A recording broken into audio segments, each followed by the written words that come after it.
করছি সমস্ত পুণ্যার্থীদের, আপনারা যারা স্নান করছেন খুবই সাবধানে স্নান করবেন।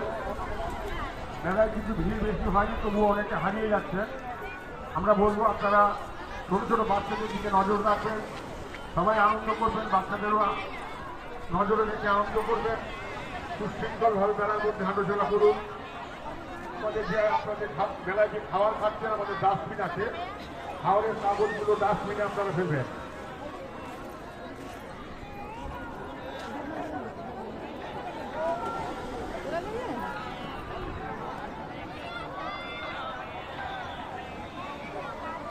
দীঘা একটি আন্তর্জাতিক মানের পর্যটন কেন্দ্র।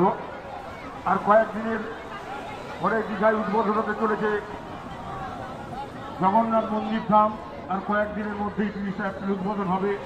বাংলার মুখ্যমন্ত্রী মমতা ব্যানার্জি তার প্রয়াস, তার চেষ্টা, আগামী অক্ষয় তৃতীয়ার দিন আমাদের জগন্নাথ দেবের মন্দিরের উদ্বোধন হবে।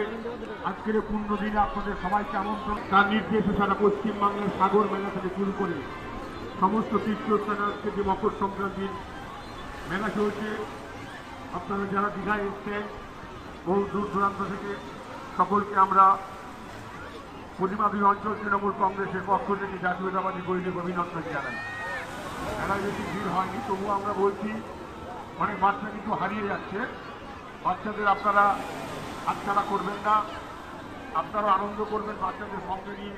সুশৃঙ্খলভাবে মেলার মধ্যে আলোচনা করুন। যারা সমুদ্রে স্নান করতে যাচ্ছেন তাদের উদ্দেশ্যে বলছি, কমরের বেশ সবাই আনন্দ করুন, সাবধানে আনন্দ করুন।